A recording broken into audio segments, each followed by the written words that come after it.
This week's major PS5 news takeaways: Genshin Impact is actually good. What do the iOS store and the Mafia have in common? And the weekly gaming news recap and cookie review coming right up.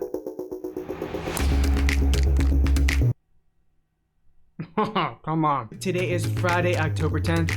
I'm Maddie, and this is the weekly gaming news recap and cookie review. As always, all the stories are timestamped below. With that said, I have my drink. Let's chat. So, to begin, we have the PS5 breakdown. Yes, Sony did release a nice PlayStation 5 open up and breakdown of exactly what's inside. I'm going to go through what I thought was important while playing this bad boy in the background. We have the unscrewing the bottom, which some people made a big deal out of. Most notably, I think you have Gary Whitta of course, Kind of Funny. He likes to exacerbate his opinions and stuff. I don't think he's completely caught off guard, but you see, it's easy to unscrew. He's using a screwdriver, but that is the type of screw, by the way, you can use a penny on, you can use a quarter, kind of anything that meets that shape. You could use a butter knife on that. So it's not going to be that big of a deal to unscrew it and play. I mean, you're going to have it, move it once or twice in its lifetime that you have it. So unless you're moving every other year, then okay, you could be reorganizing how your media tower is going to be set up. But I don't think it's that huge of a deal. A little bit bigger of a deal is where the SSD is actually, so you have to open up the system. But the cool part is that it's easy to take off these panels, as you'll see shortly. You can take off the panels, spray paint them a different color. I'm sure there'll be a lot of decals and actually different companies releasing these types of panels, but it seems very easy to remove. You just kind of snap them off here, and then you open up a different segment to install the expanded SSD, which is where you'll be able to play the PS5 games. Very excited for that. The USB slots of note, this is one thing I didn't catch when they released the price, but they did announce it back when they released the price, is the speed of the USB ports. So on the back, there are two USB-A, which refers to the shape of the actual slot, that nice chunky rectangular thing. That shape is actually going to be, or the ports on the back will be 10 gigabytes per second, which is a nice 3.2 speed. Now the new USB, 3.4, USB 4 and USB 3.3, I think it is, or 3.3, it can get up to 20 gigabytes speed, and then the unreleased can get up to 40 gigabytes of speed. That's like the rumored USB 4. So 10 gigabytes per second for speed as far as transferring data is going to be plenty, especially when playing old games. In comparison, the Xbox Series X has 5 gigabytes per second, which is the standard 3.0 speed. So keep that in mind. I'm curious as to whether or not that's going to cause differences in loading time when you actually are playing the games from an SSD, an external hard drive. That'll be really interesting to see. I'm sure Digital Foundry and a ton of other people cover it. I don't have a Series X to test it myself, but I do have a PS4 Pro. I'll be testing that with the PS5, so very excited for that. Also on the front, you have a USB-C slot that's at same speed, 10 gigabytes per second, and an additional USB-A slot, which is the standard kind of 2.0 slot, which will be used for accessories, charging, and the sort. So that other one on the front, nothing too special with that, but I'm sure I'll be using it to plug in my headphones, my PlayStation Gold wireless headphones for sure. And lastly, the cooling system. The cooling system is insane. The PlayStation itself is very large, very long, and they have heat pipes going throughout, and there's this liquid metal cooling system, which is actually sealed inside the system.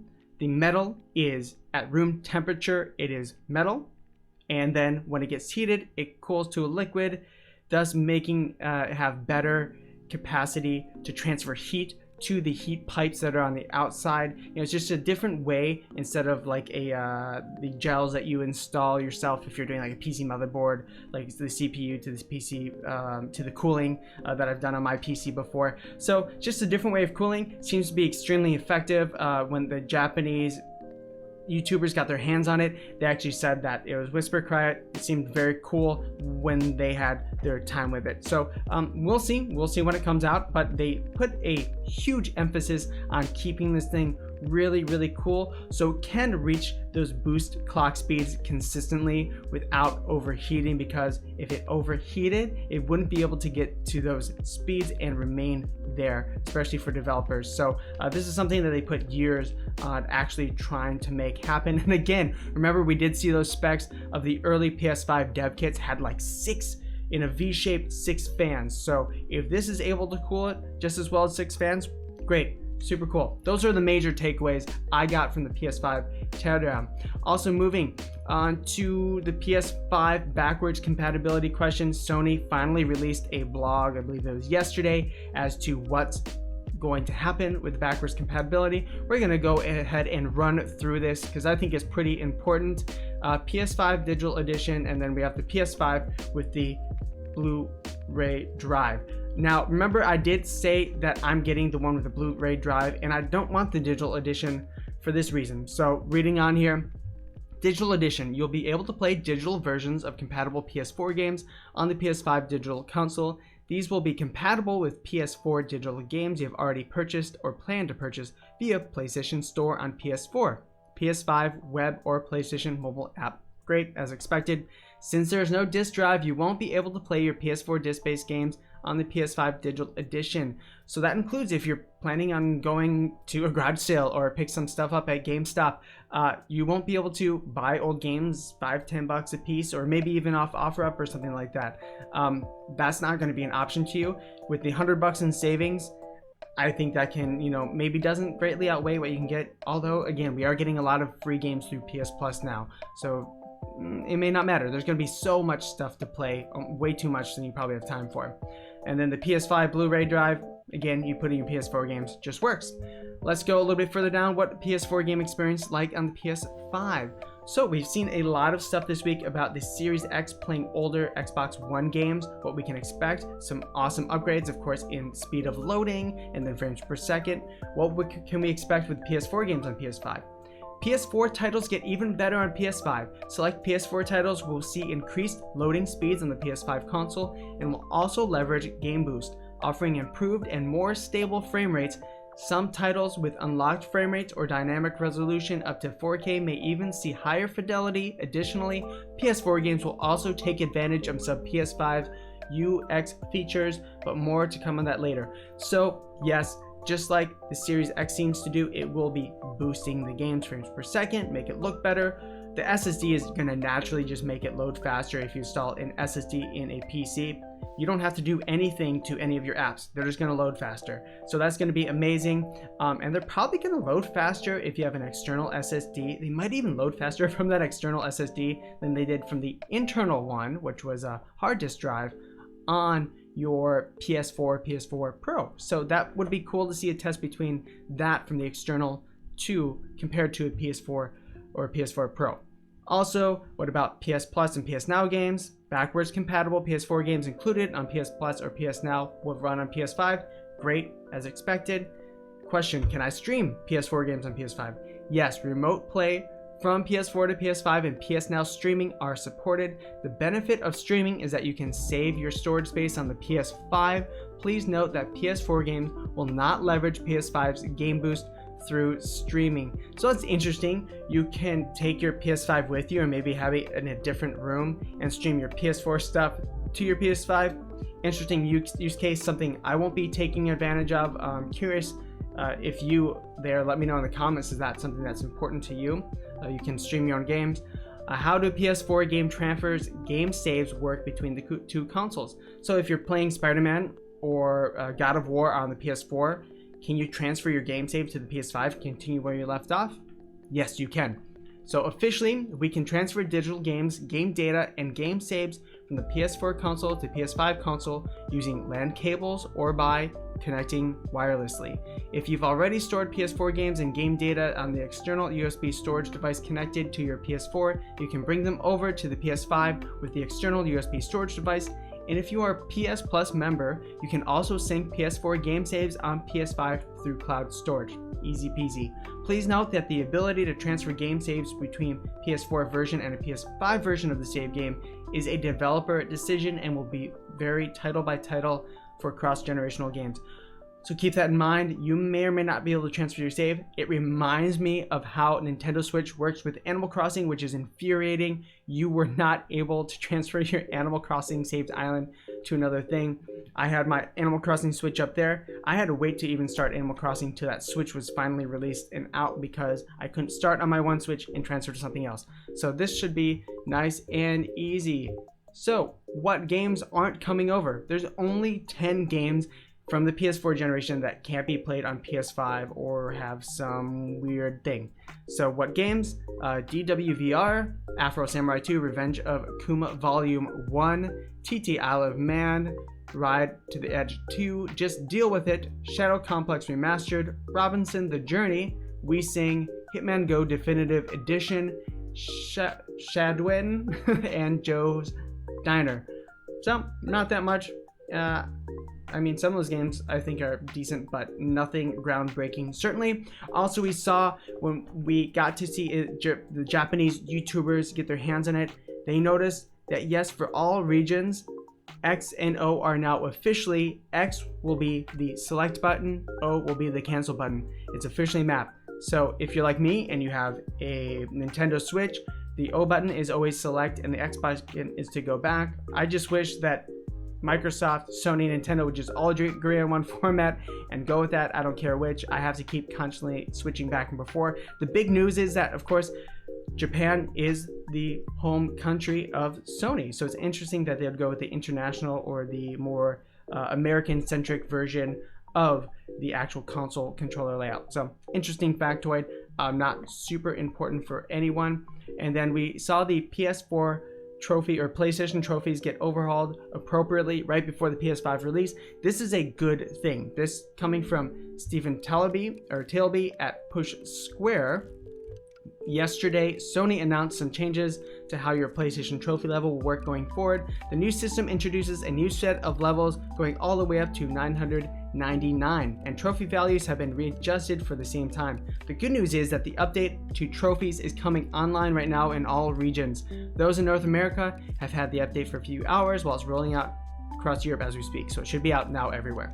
As an example of what changes mean for your trophy level, this author was level 29 earlier today and has now been bumped to level 382 as per the below image. That puts your trophy hunting scribe into silver tier 1. As you can see, silver has different tiers. Is kind of how I guess Rocket League works. So you have different tiers of silver, bronze, gold, and then of course the 999 is platinum, which is intense.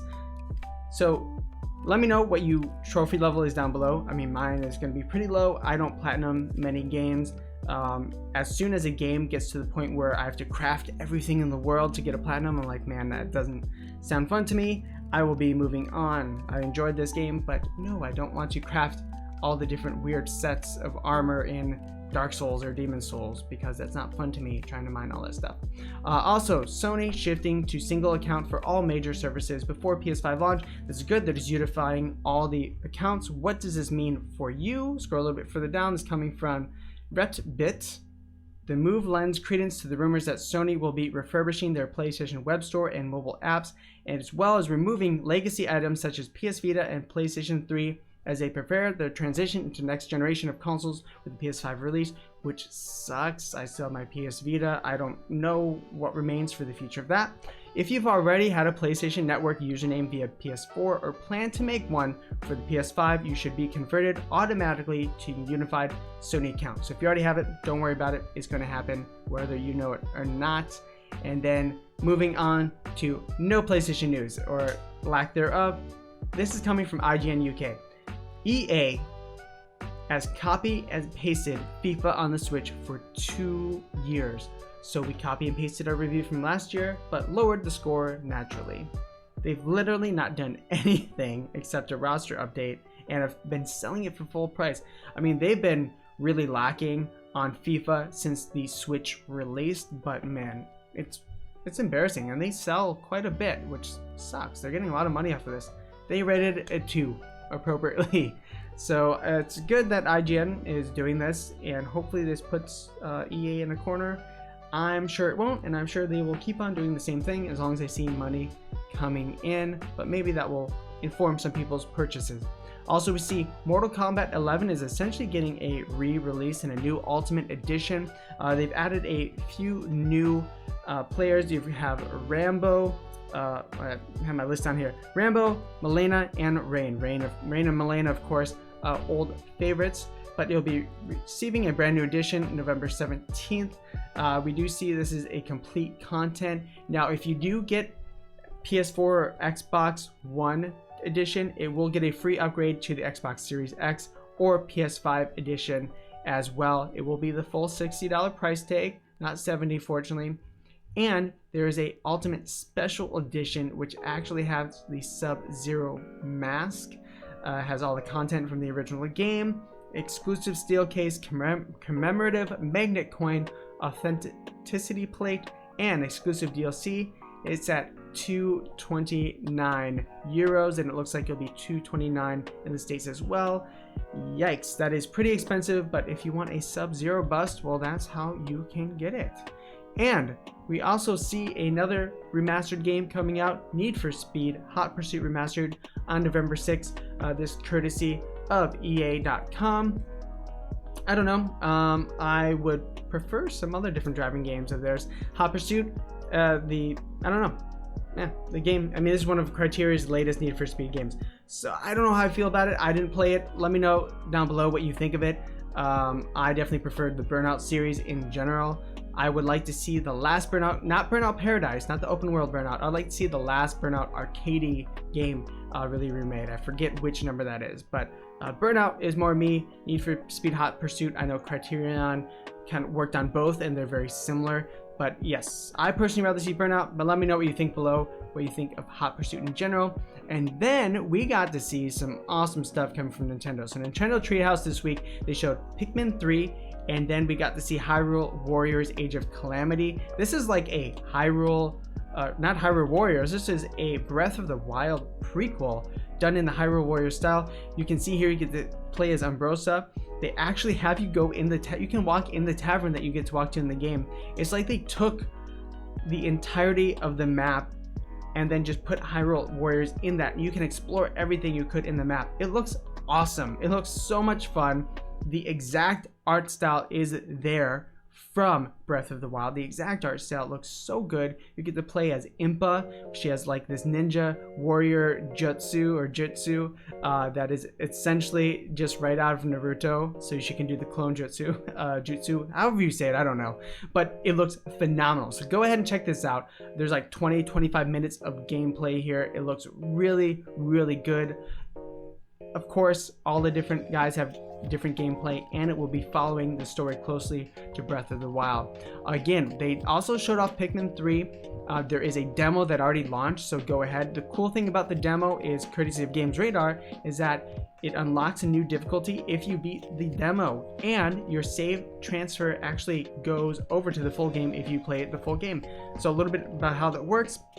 Demo version features save data transfer with a full game. Completing it also gives immediate access to the ultra spicy difficulty mode in the full game. The ultra spicy, I believe, only lets you have 60 Pikmin of any variety at one time.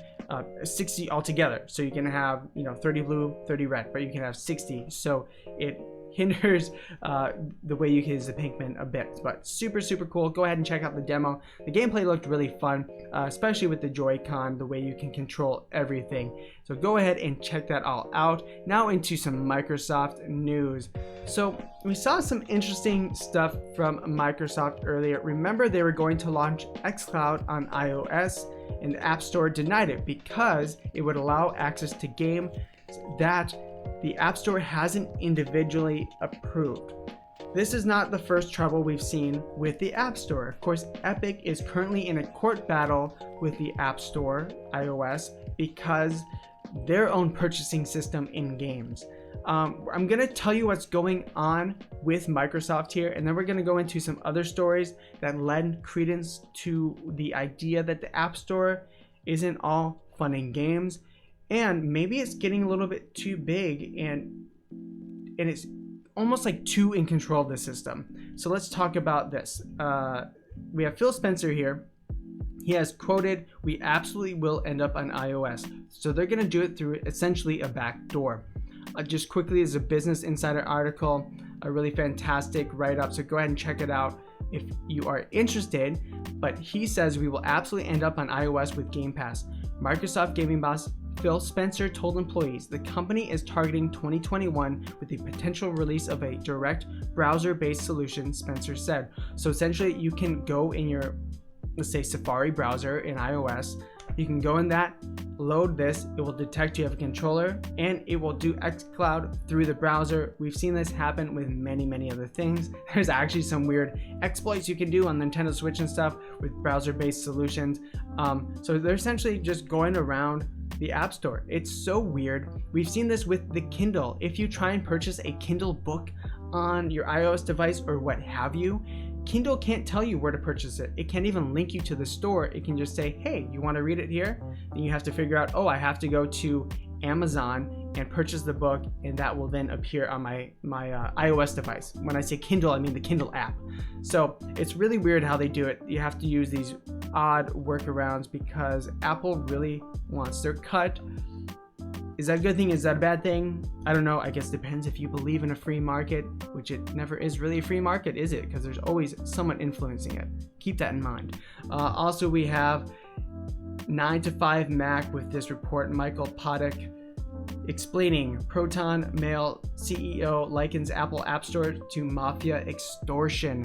So there have been other issues with the Apple App Store. We're just going to read some quick things from the Proton Mail developer. That developer, Proton Mail, testified that Apple had demanded in-app purchases even though Apple had approved its app without them 2 years earlier. And then when the dev dared to send an email to customers notifying them of the change, Apple threatened to remove the app and block all updates. They actually blocked all updates. That happened back in 2018 and almost identical to what happened in August to WordPress, which I remembered that happening in WordPress because I was using it at the time. So a little bit further down, for the first 2 years that we were in the App Store, it was fine, no issues, he says.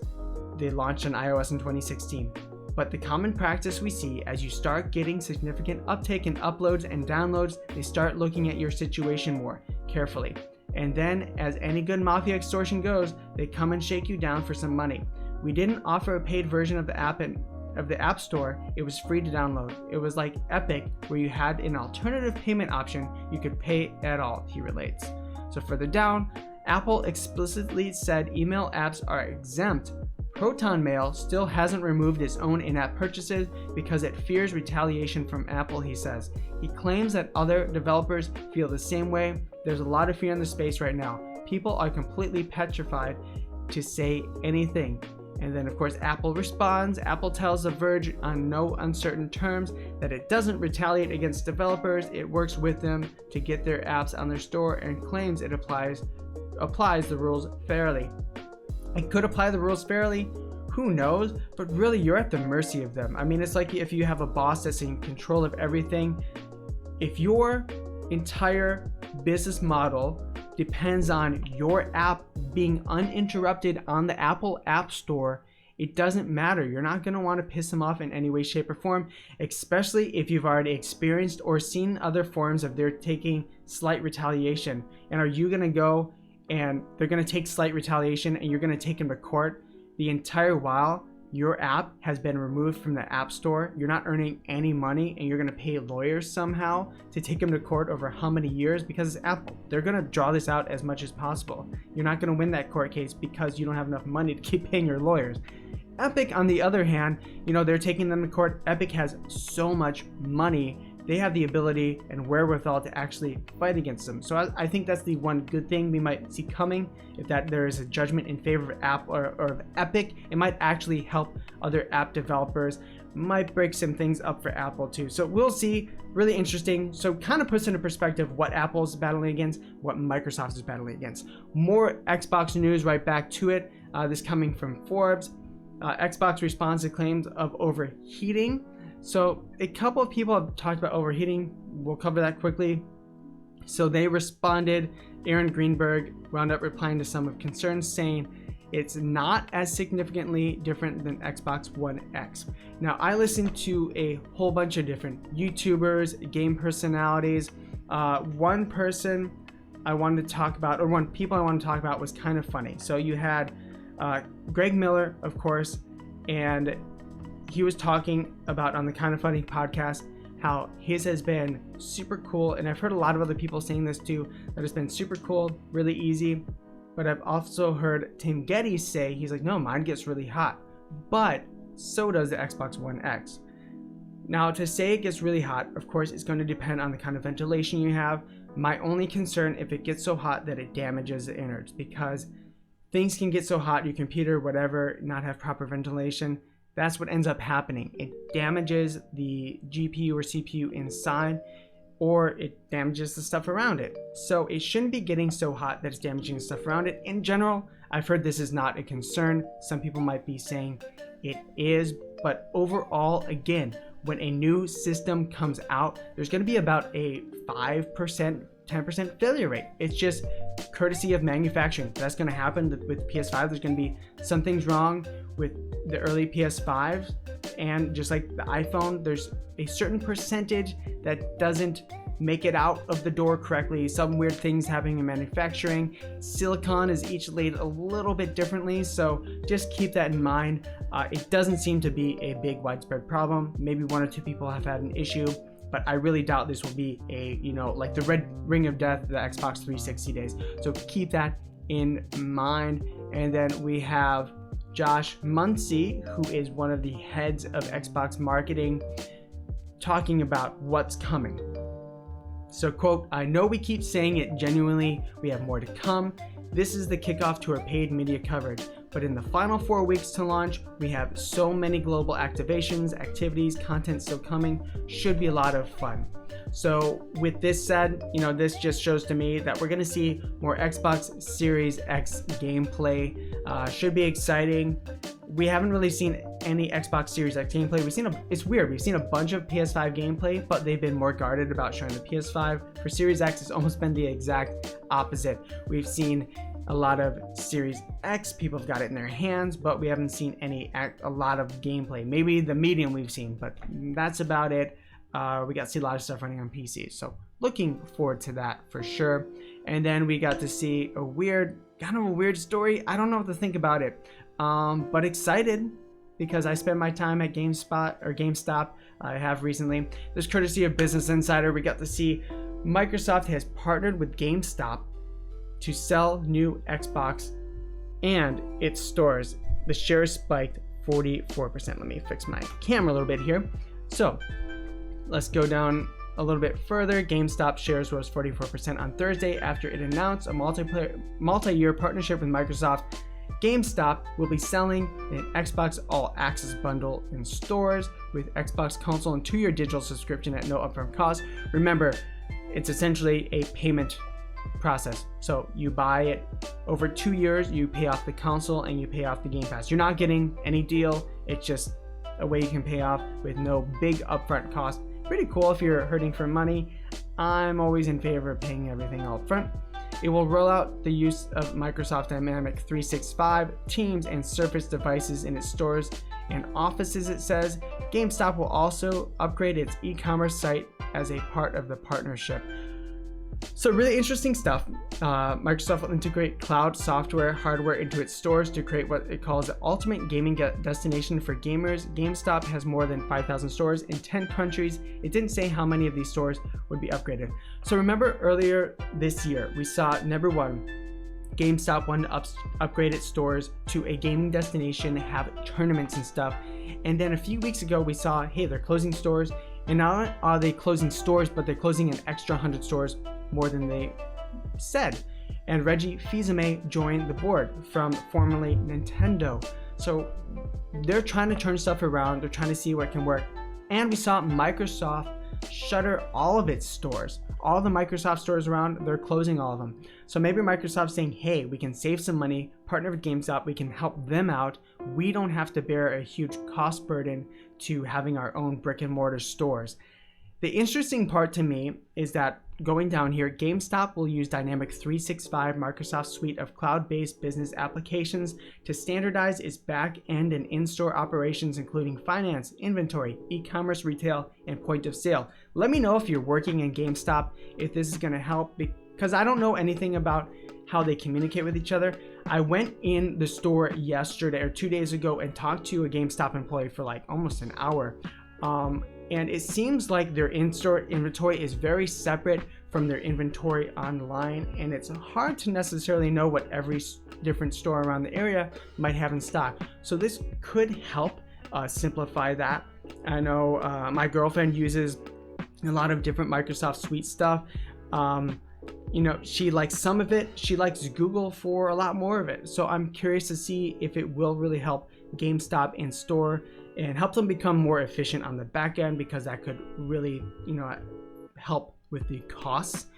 Staff would be able to access insights spanning both e-commerce and in-store data, Microsoft said. This includes customer purchasing history, real-time data, and product availability, subscription pricing, promotions, and then GameStop will also use more Microsoft Service laptop tablet hybrids in store. They roll out Workplace Subscriptions Suite 365 and instant messaging app Teams to more than 30,000 staff. This will make the staff more productive, it said.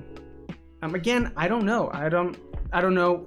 This seems to be all stuff on the back end. I'm curious to see what the customer experience will be like, courtesy of this. I can hear my cat whining outside. She really wants to get in. All right, guys. Well, like, comment, subscribe. Of course, let me know what you think down below of all this stuff. A ton of news to cover. What do you think of the new format? I kind of like it. I'm going to keep it this way for a little bit at least. And thank you so much for watching. Really appreciate you. Again, I'm going to have an office tour coming up. I'm 92% done. Of course, just starting my new job. I'm going to have to add a whole bunch of, or at least one filing cabinet, because I have a whole bunch of information in store now. But pretty excited with the way it's turning out here. Won't show you yet. We're gonna keep that on the DL right now.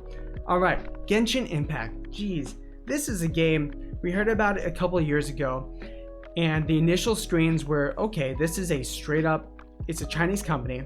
It's a straight up rip-off of Breath of the Wild. It looks so similar to Breath of the Wild. The explosions, the art style, everything. It was crazy. I kind of wrote it off a few years ago. I'm like, all right, it's an art asset swap, Breath of the Wild. I love Breath of the Wild. If they can put something interesting in it, great. Yeah, well, it seems to be doing very well, and it actually seems to be a good game. This is coming from Daniel Ahmad. He's an industry analyst. Genshin Impact has now grossed over 100 million in less than 2 weeks. China, Japan, Korea, and the US are top markets for the free-to-play game. Without a doubt, the most successful launch for an original IP from a Chinese dev. That's freaking awesome. Super cool. A little bit further down, he says, according to the data from Sensor Tower, the game would be number 2 highest grossing game globally on iOS in its first week. According to data from App Annie, the game was downloaded more than 23 million times on iOS, Android in its first week. Will break RMB 1 billion mark soon. Genshin Impact is also able to offer a core open world RPG experience scaled across multiple platforms. It's accessible, free-to-play, multi-platform, immersive, open world, deep gameplay mechanics, and focuses on quality, graphics, and story. Engagement drives monetization. This is really cool. I actually downloaded on PC and iOS myself. It's also available on PS4. I have it for my iPad. One big note on iOS, it does not support controllers. That immediately, I don't want to not play that without a controller. You can play with on-screen. I really don't like on-screen prompts. So hopefully they will update that soon. Why is Genshin Impact good? You know, I'm curious as to what exactly. I played some tutorials so far. It looks like a lot of fun. Again, very Breath of the Wild it looks like, which is good, a big positive. Not a lot of games have done that quite yet. I'm looking at this Game Informer review. I listened to the Game Informer podcast recently, and the reviewer, Daniel Tack here, had so many amazing things to say about it. He almost gave it a perfect score. He said it's basically his game of the year so far. So I was like, oh my gosh, I need to play this. This sounds amazing. So let's look into it. Why is it so great? And what score did he end up giving it? Might surprise you. Genshin Impact is a light on story, big on exploration, encouraging players to peek under every rock, glide from every precipice, and bash through every camp of goblins. This free-to-play open-world action RPG is an incredible amalgamation of stylish art and sound, easy to learn combat, and magical adventure around every corner. As you climb the highest peaks, take on titanic bosses, and spare moments of tranquility to take in the scenery, you are inundated with dozens of possibilities.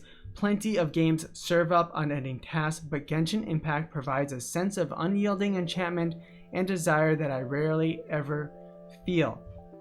Wow. Up to 4 players can team up together, so it is multiplayer, with cross-platform drop-in, drop-out gameplay. Awesome. Co-op is easy to use and fun way to fight bosses and do mini dungeon experiences. Or maybe you just want to hang out, watch some ducks, and take some screenshots. Co-op is a fun addition, and everything in the game can be done and enjoyed solo, which is awesome for me. I definitely am into that solo experience more, and the screens look really good, by the way, so keep that in mind. Screens looking good. There's a dragon, there's towns, sweet. The negative stuff. My biggest reservation about Genshin Impact is the monetization model, which is organized in a way that mobile gamers are intimately familiar with. In the West, we can liken it to the gachapon system to loot boxes. But these loot boxes aren't merely for cosmetic hats. They're for playable characters and awesome weapons. Yes, Genshin Impact features pay for power, pay for convenience. Genshin Impact has a battle pass that doesn't even appear until around the 20 hours into the game. The gambling for characters and weapons is further exacerbated by Genshin Impact deliberate methods. We are having all-star heroes join your group for certain quests, which allows you to experience their awesome powers, thus creating the desire to spin the wheel for a shot at that power. This is a monetization model that I cannot endorse or advocate, but I also have not spent any real money on my 40 plus hours with the game. Wow, that's amazing. I do not feel that my progress has been throttled or my enjoyment dampened because I've paid up. I've played many gacha games, and while Genshin Impact's paywall is the least intrusive of them all, I can't pretend that the game wouldn't be better without it. So listening again, the game sounds like so much fun. I'll get to play it. That was his one big reservation with the game. And go ahead and read the entire interview, watch the entire interview, read this entire article. Really, really good. He gave it a 9.25. And on the podcast, he said that's a 9.25 with the only negative being that pay-to-play type system. If that wasn't in the game, might be a perfect 10. Again, he said it's his game of the year so far. So go ahead and check out Genshin Impact, free to play, PC, PS4, iOS, Android. Awesome, you have nothing to lose. So super, super cool. Of course, if you have different gambling mentalities and you can't help but spend money, maybe stay away from it. But it seems like you don't need to. So again, he played 40 plus hours and loved the game. Super excited to dive into that. Also, we got to see Larian Studios releasing the pre-alpha, what have you, of Baldur's Gate 3. I've been covering it a little bit here and there. It looks so good. Of course, a classic kind of Dungeons and Dragons RPG, and they surprised Mac fans. It actually released on Mac as well. So go ahead and check that out. It looks super fun. They've been having amazing sales. They deserve it. I'm gonna check it out once the full game is released. I don't want to deal with pre-alpha or alpha type stuff personally. Also on Kotaku here, troubled Amazon shooter Crucible is shutting down. This courtesy of Ian Walker. Just quickly, I've covered this before. They originally had 3 game modes. They decided to shut down 2, go to 1. It was in trouble from the very beginning. Now they're fully shutting down. I'm curious as to Amazon's gaming is going to go the way of the dodo here. So I don't know. Wasn't popular. Let me know below if you enjoyed it at all or if you played it. And Alan Wake 2 possibly teased for the first time on the internet. This coming via the Indian Wire here. How was it leaked? Well, essentially, the rock band that was called Old Guards of Asgard in Alan Wake 1, they updated their cover profile on Facebook seemingly. So as it turns out now, the Facebook page recently updated its cover photo, but it might be true what they're playing with our hearts. if that's too much effort to put in something like that. We haven't heard anything directly related to Alan Wake 2 for a long time now, but that might soon change. So up here you see the old gods of Asgard. Of course there's Alan Wake in the back with that's like the Alan Wake image from the first game. And then we got to see Control has that new AWE or AW expansion, the paid expansion to Control that is featuring Alan Wake and his universe, so they're part of the same universe. Would make sense to me if they revitalize Alan Wake and an Alan Wake 2. I know a lot of people really enjoy that horror game. Also, Creative Jamatsu, Digimon Survive producer suggests incoming delay announcement. I'm really looking forward to Digimon Survive. Looks like a more adult, more story-driven type Digimon game. I really enjoy Digimon for some reason, I know, but I really like Digimon. So a little bit further down here, this is coming from Sal Romano. Quote from the director: "We currently reviewing the development team structure and refocusing the schedule for Digimon Survive. We're coordinating with all parties concerned and plan to make an announcement on the situation in the near future. I apologize to everyone who's been looking forward to the game, but I ask that you please wait longer." This coming courtesy of Bandai Namco, one of the directors, Habu. So, unfortunate, but I just want it to be a good game. Again, a lot of these games are getting delays because of everything going on with the virus and such. Also, Gamefly. When are we going to see rentable next-gen games? Well, they said Tuesday next week if all goes accordingly. So, as early as Tuesday next week, if you're renting your next-gen games, which, if you want to play a lot of games, might not be a bad idea. I think they have a nice $10-15 introductory offer. I don't know, I should partner with them. Maybe I should. If I find a link to partner with them, I'll put it down below and then you guys can start renting them. I think I will if I'm not receiving games on a regular basis, because I definitely want to check out a lot of games. And unfortunately, I don't have access to them, and I'm not going to keep buying them at $60, $70 all the time. I might every once in a while, but not all the time for every game. And Cyberpunk 2077 goes gold. Here's what it means. I'm not going to read this. The important part is that it went gold, but remember we saw that there was hints of crunch. So people have been going back and forth as to what crunch meant for Cyberpunk and CD Projekt Red. Remember, in general, CD Projekt Red has had this history of treating its developers well, has had this history of treating its fans well. So two things from that. People are reluctant to go against them. I want to say, don't treat anyone as holier than thou. Everyone can make a mistake. Everyone can go through crunch, and sometimes it's, a reasonable amount. Hey, we have the last 3 weeks before this game. We need to push a little bit. We're going to have 6 day weeks. We're going to pay you for it though. So from what I've heard is that they have been paying developers fairly. They've been paying them for their overtime. But one thing, and I listened to this podcast, on a Game Informer podcast, they'd recently said that the devs were asked if they wanted to do crunch, and they voted in favor of doing crunch to release the game on time in November. Jason Schreier, who is famous for reporting on crunch, said, nope, that's seemingly not what happened. So coming from a thread via Jason Schreier from now Bloomberg, formerly of Kotaku, a Game Informer podcast recently suggested that my reporting on Cyberpunk 2077's crunch is incorrect. Never mind that I've interviewed nearly a dozen CD Projekt Red devs. Here's an email from the studio head, Adam Badowski, in June 2020, apologizing to developers and partners for all the overtime. Let's go ahead and check this out. So the part he highlights, quote, "If I could wish for anything, I would wish to humbly ask for you to endure the effort to deliver the game. I would also like to extend an apology to your partners and ask for their support as well.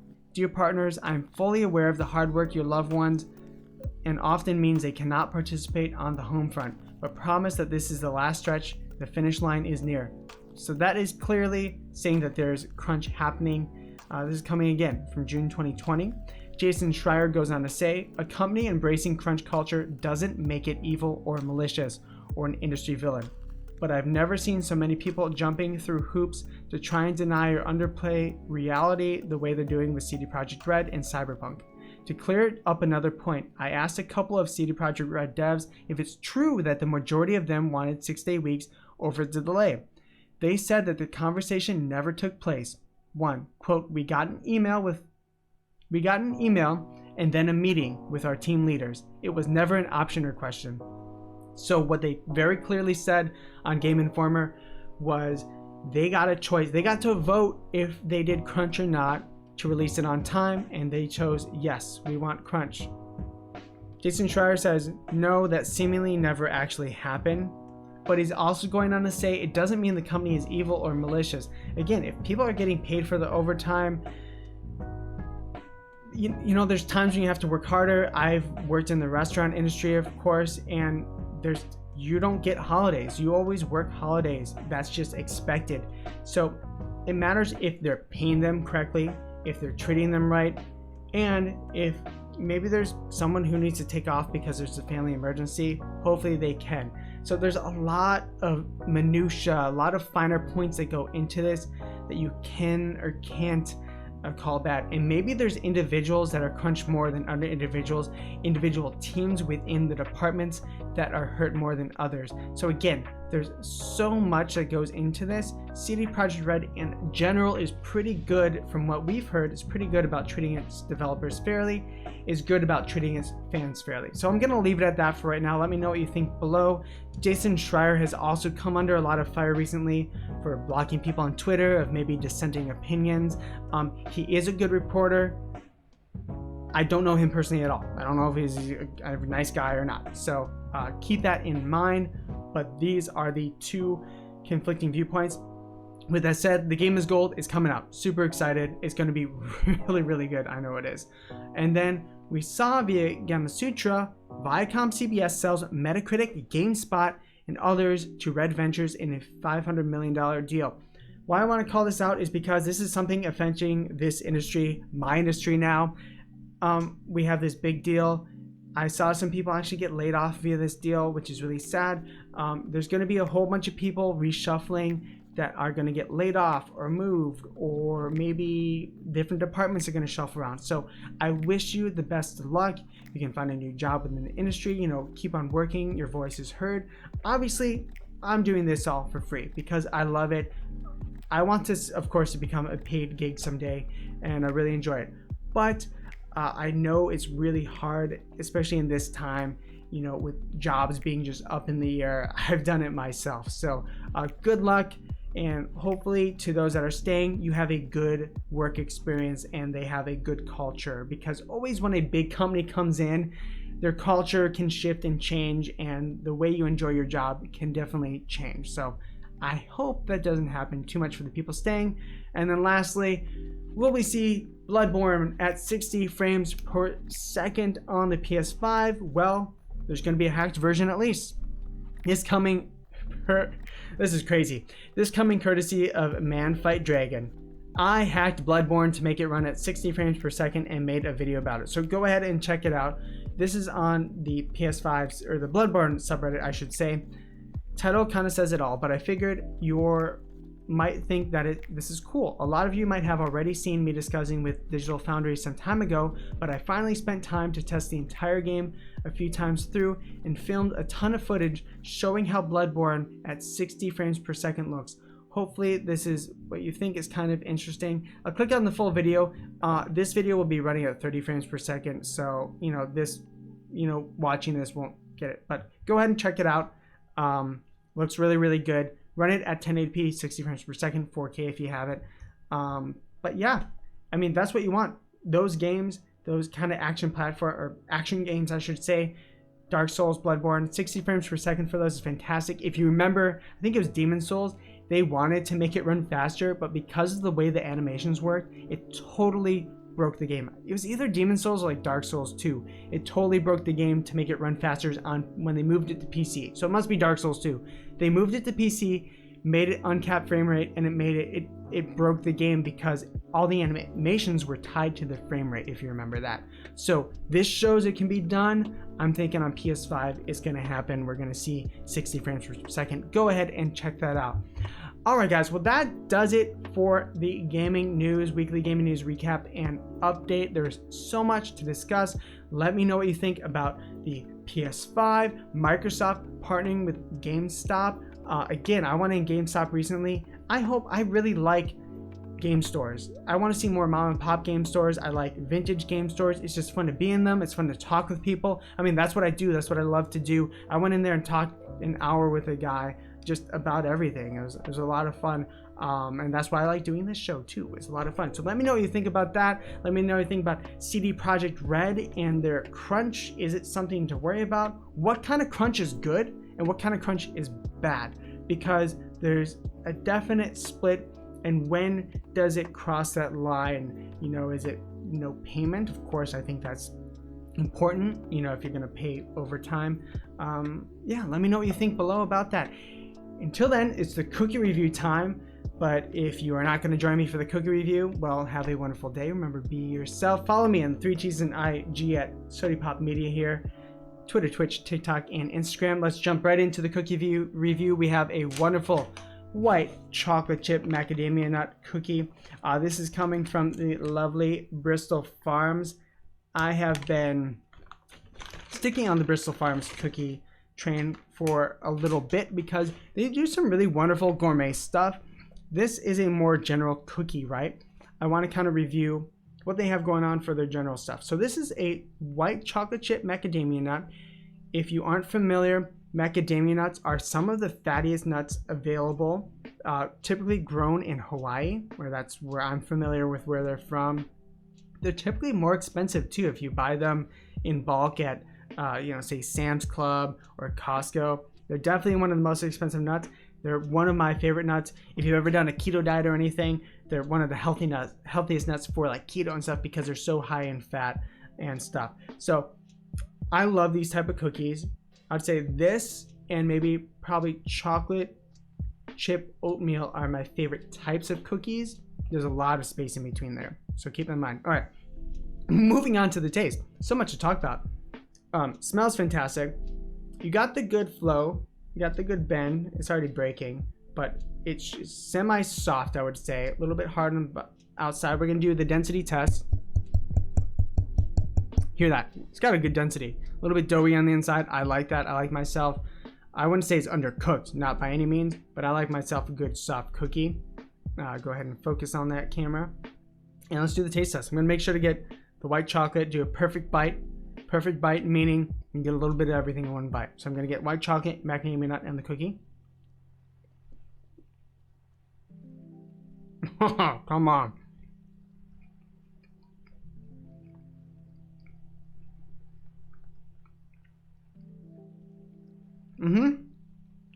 Yeah, I mean, that's a really good cookie. That's a really solid white chocolate chip macadamia nut cookie. I mean, big chunks of the macadamia nut. And again, macadamia nut is high in fat. So it's weird because it's not a super crunchy nut. It actually it's like the butter of nuts. I know, I know it's weird to say that, but it's like a softer nut, so you get a little bit of texture. It breaks, you jump into that white chocolate chip. Really fantastic. Yeah, highly rate this. This is a great cookie out of a great cookie. Really solid. It's not the cookie from Bristol Farms, which if you like chocolate chip and nuts, the cookie is one of the best cookies I've experienced. This is a very, very solid white chocolate chip macadamia nut cookie. Highly recommend it. I'm gonna eat the rest of it for sure, but I don't want to have my mouth full as I'm saying goodbye because we're to the end, my friends. Thank you so much. It's been such a wonderful journey over these past few months to experience this with you. Finally, we're to a wonderful setup. I'm so excited for the future of Sodi Pop. We have amazing things coming, I promise. I'll be live streaming. I've now just finally gotten more used to my job. I've started getting on my own, so I will be able to be home, do my work, live stream when I have time. If you want me to check out any particular games, I know I still need to check out Minecraft and such, but any particular next gen games, let me know. I will definitely be having a PlayStation 5.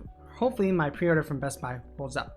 All right, guys. Well, again, follow me, 3Ts and IG, Twitter, Twitch, TikTok, and Instagram at Sodi Pop Media there. Again, have a wonderful day. Don't forget, be yourself and eat a cookie. Bye.